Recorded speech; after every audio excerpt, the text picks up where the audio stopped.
दोस्तों, एक कॉलेज में पढ़ाई करने वाली बेहद ही खूबसूरत लड़की थी, जो कि दोस्तों एक किराए का कमरा लेकर के रहती थी, अपनी पढ़ाई-लिखाई किया करती थी और उसके कमरे का किराया बहुत दिनों से बकाया था। वह मकान मालिक को दी नहीं थी, जिसके बाद दोस्तों एक दिन जब मकान मालिक उससे अपना कमरे का किराया लेने के लिए उसके पास जाता है, तो वह लड़की जो थी वह अपने मकान मालिक से कहती है कि देखो अंकल, अभी तो मेरे पास पैसे नहीं है, इसलिए यदि तुम चाहो तो पैसे के बदले में कुछ और ले सकते हो। जिसके बाद दोस्तों जब मकान मालिक उस लड़की के इन बातों को सुनता है तो फिर दोस्तों उसके बाद वह उसके साथ कुछ ऐसे कार्य करने लगता है कि जिसके बारे में शायद आप कभी सोच भी नहीं सकते हैं। तो दोस्तों ये कहानी बहुत ही रोचक और ज्ञानवर्धक होने वाली है। तो आइए जानते हैं पूरी कहानी, लेकिन कहानी में आगे बढ़ने से पहले मैं आप लोगों से एक छोटा-सा रिक्वेस्ट करना चाहता हूँ कि यदि दोस्तों अभी तक आप लोगों ने चैनल को सब्सक्राइब नहीं किया है, तो चैनल को सब्सक्राइब कर दीजिए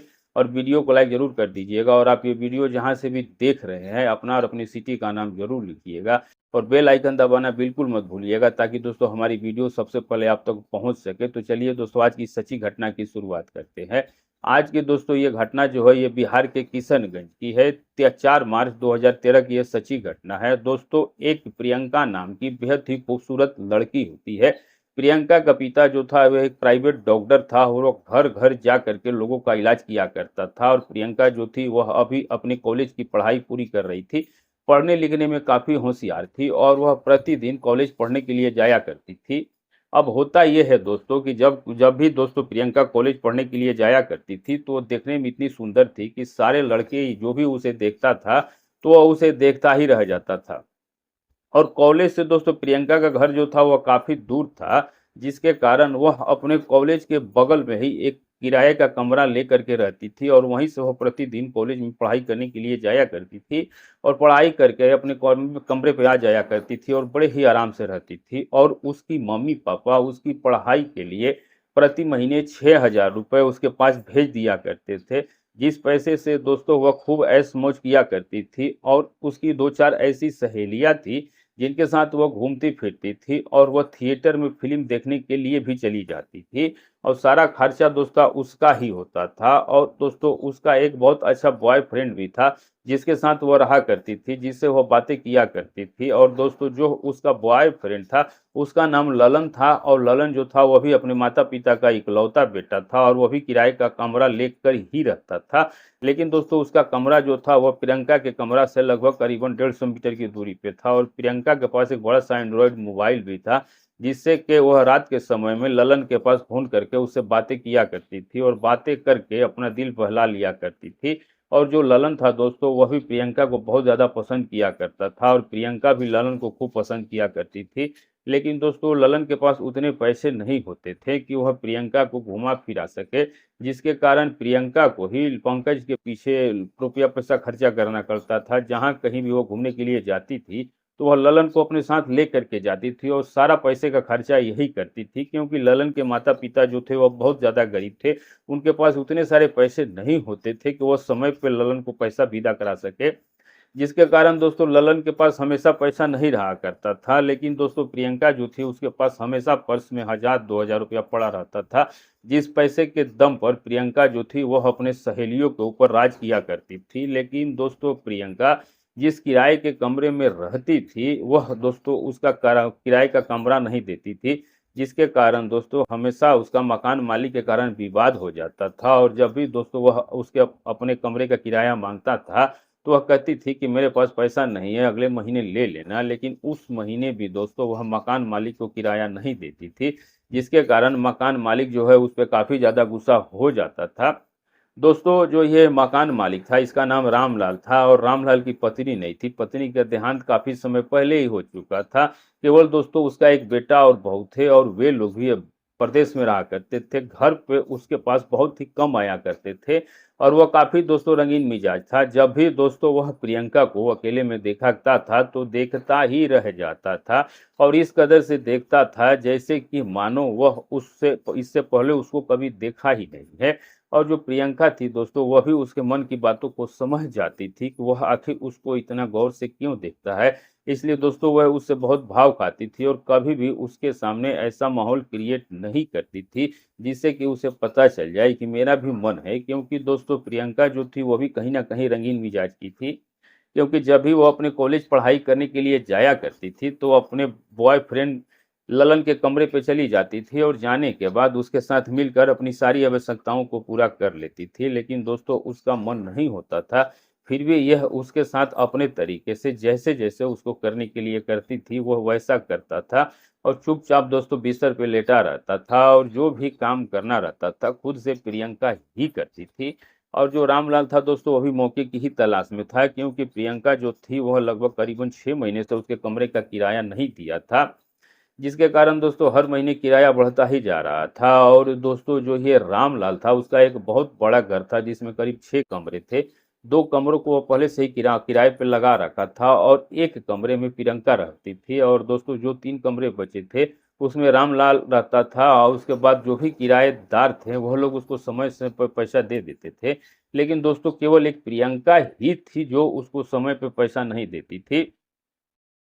जिसके चलते दोस्तों वह प्रियंका पे काफ़ी ज़्यादा गुस्सा हो जाता था। और फिर दोस्तों इसी तरीके से एक दिन की बात है, दोपहर का समय था और गर्मी का मौसम था और उस समय प्रियंका जो थी वह अपने कमरे में पंखा ऑन करके लेटी हुई थी। तब तक दोस्तों उसी समय नाथ अपना कमरे का किराया लेने के लिए उसके कमरे के अंदर चला जाता है और दोस्तों जब जाता है तो देखता है कि प्रियंका जो है उस समय गहरी नींद में लेटी हुई है। उसके बाद दोस्तों वह उसको आवाज़ लगा करके जगाता है और जब प्रियंका की नींद खुलती है तो वह उसको देखते ही समझ जाती है कि यह अपना किराया लेने के लिए आया है। फिर दोस्तों जो ये रामनाथ था वह प्रियंका से अपने कमरे का किराया माँगता है, जिसके बाद प्रियंका जो थी वो रामनाथ से कहती है कि अरे अंकल, क्या हमेशा तुम मुँह उठा करके किराया लेने के लिए चले आते हो? मेरे पास इस समय पैसे नहीं है और जब पैसे हो जाएँगे तब आप अपना किराया ले लेना। लेकिन दोस्तों जो रामनाथ था वह बोलता है प्रियंका से कि नहीं, आज मैं बगैर पैसा लिए तुम्हारे कमरे से बाहर जाने ही वाला नहीं हूँ। अब इसके बाद दोस्तों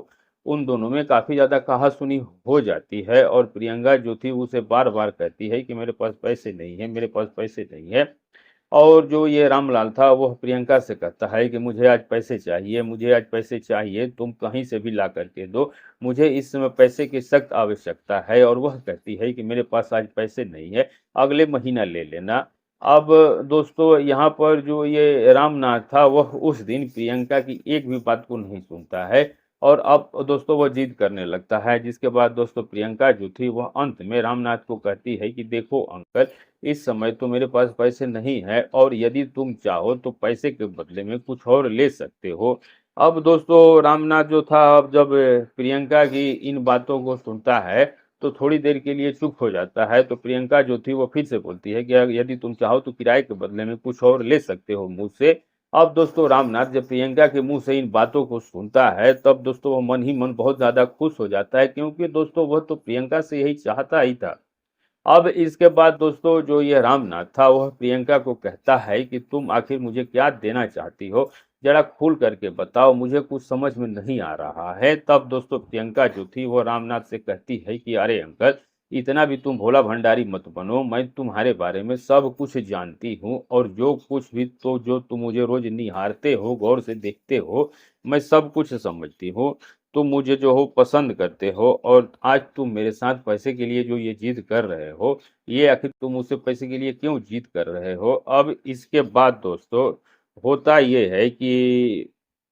जब रामनाथ प्रियंका की इन बातों को सुनता है तो दोस्तों वह समझ जाता है कि प्रियंका जो है उसके मन की बात को भांप चुकी है। उसके बाद वह कहता है कि ठीक है प्रियंका, यदि तुम देना ही चाहती हो तो दे दो, पैसे नहीं तो कुछ और ही सही। फिर दोस्तों प्रियंका जो थी वह वहीं पर लेट जाती है और रामनाथ जो था वो अपना बरसों का अरमान पूरा कर लेता है। और उसके बाद दोस्तों जब रामनाथ अपनी सारी अरमानों को पूरा कर लेता है तो प्रियंका की हालत एकदम से दोस्तों खराब कर देता है और रामनाथ दोस्तों जब प्रियंका के कमरे से निकल करके अपने कमरे में चला जाता है। लेकिन दोस्तों उस दिन के इस घटना के बाद से प्रियंका को रामनाथ की आदत पड़ जाती है और अब जब भी दोस्तों प्रियंका का दिल कर देता था तो वह रामनाथ को अपने कमरे में बुला लेती थी और बुलाने के बाद दोस्तों उससे मिल करके अपना सारा हिसाब किताब कर लेती थी। और दोस्तों रामनाथ भी दोस्तों अपने कमरे का किराया वसूल कर लेता था और चुपचाप रह जाता था और कभी भी दोस्तों प्रियंका को कमरे के किराए के लिए परेशान नहीं किया करता था। लेकिन दोस्तों जो ललन था उसको अब प्रियंका पे थोड़ा-थोड़ा डाउट होने लगा था, क्योंकि दोस्तों जब भी प्रियंका का मन काफ़ी ज़्यादा व्याकुल हो जाता था, तो वह ललन के कमरे पे चली जाया करती थी और उसके बाद वह उससे मिल कर के अपनी आवश्यकताओं को पूरा कर लेती थी। लेकिन अब वह कुछ महीनों से देख रहा था कि प्रियंका जो है वह अब उससे ना बात करती है और ना मिलने के लिए उसके कमरे पर ही जाती है, जिसके कारण दोस्तों अब उसको प्रियंका पे शक हो जाता है। उसके बाद दोस्तों प्रियंका को अब इस राज को जानने के चक्कर में लग जाता है कि आखिरकार प्रियंका में इतना बदलाव कहाँ से आ गया है कि पहले तो वह बहुत ही ज़्यादा मुझसे मिलने के लिए कमरे पे आती थी, लेकिन अब वह कुछ महीनों से नहीं आ रही है। और दोस्तों प्रियंका और रामनाथ का यह मिलने-जुलने का सिलसिला जो था वह लगभग करीबन 3 महीनों से चल रहा था और किसी को कानो-कान खबर तक नहीं था कि दोनों एक-दूसरे के साथ मिल कर के अपनी-अपनी आवश्यकताओं को पूरा करते हैं और अपने-अपने कमरे का किराए का हिसाब लगाते हैं। अब इसके बाद दोस्तों एक दिन ललन जो था, वह प्रियंका के इस राज के पर्दाफाश करने के चक्कर में लग जाता है और दोस्तों उस दिन जब प्रियंका रामनाथ को अपने कमरे में मिलने के लिए बुलाती है और दोस्तों जब रामनाथ उसके कमरे के अंदर जाता है और जाने के बाद दोस्तों जब दोनों अपना हिसाब-किताब करने लगते हैं, तब तक पंकज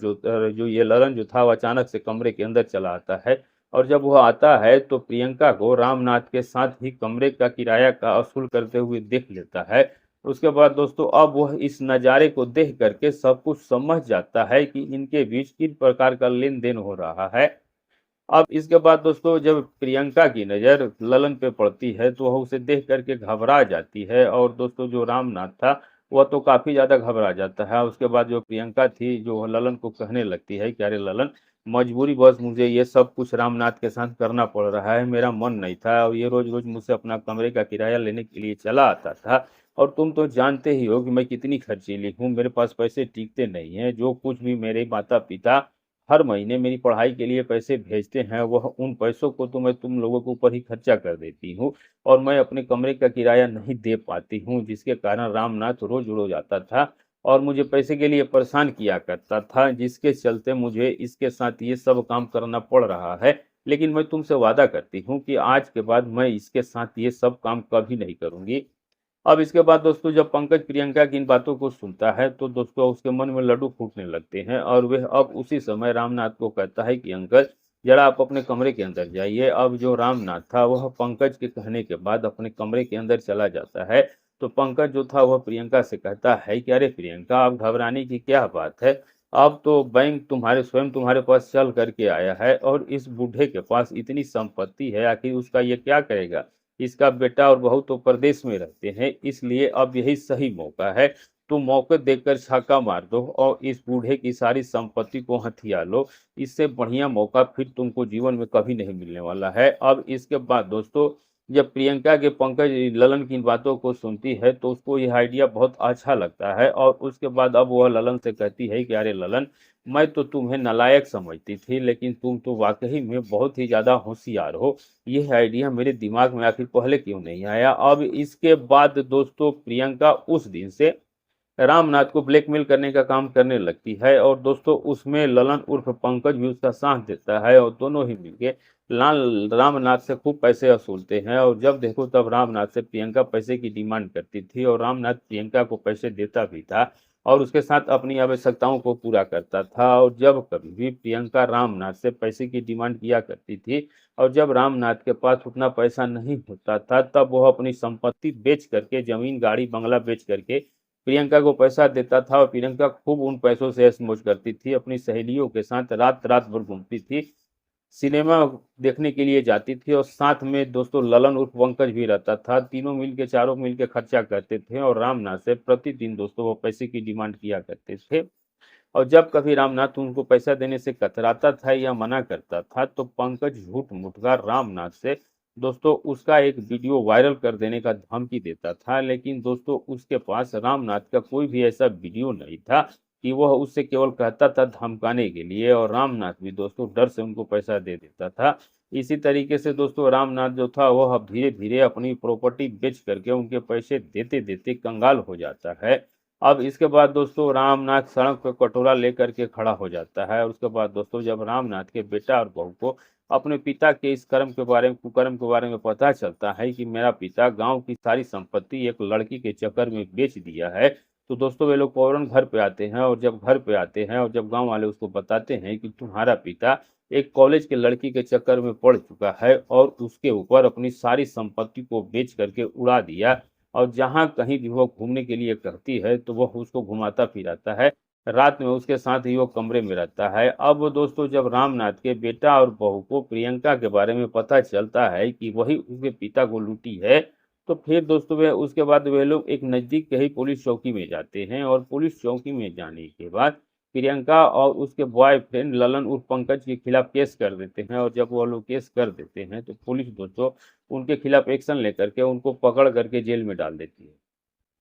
और दोस्तों आज भी प्रियंका और पंकज दोनों अपने किए गए कर्मों की सजा जेल में काट रहे हैं, और रामनाथ के बेटा बहू रामनाथ को अपने साथ लेकर के प्रदेश चले गए, और आज तक दोस्तों रामनाथ प्रदेश में ही है। तो दोस्तों ये थी आज की कहानी, आपको कैसी लगी कमेंट करके जरूर बताइएगा। और दोस्तों मुझे इस कहानी के संदर्भ में बस इतनी ही बात कहनी है कि ये कहानी जो कुछ भी हो, लेकिन दोस्तों जो कुछ भी कहानी है ये सत्य है, इसलिए दोस्तों इंसान को कभी किसी के चक्कर में नहीं आना चाहिए। वरना दोस्तों जो महिलाएं और लड़कियां होती हैं उनके चक्कर में आने के बाद अच्छे अच्छे इंसान अपनी संपत्ति बेच के कंगाल हो जाते हैं, जिस तरह से कि इस कहानी में रामनाथ प्रियंका के चक्कर में कंगाल हो गया। तो दोस्तों मुझे आप लोगों से बस यही कहना है कि आप लोग ऐसा काम कभी मत कीजिएगा। सचेत रहिए, अपने परिवार को सुरक्षित रखिए। तो वीडियो अच्छी लगी हो तो चैनल को सब्सक्राइब, वीडियो को लाइक जरूर कीजिएगा। मिलेंगे सही किसी सच्ची घटना के साथ, तब तक के लिए दोस्तों नमस्कार।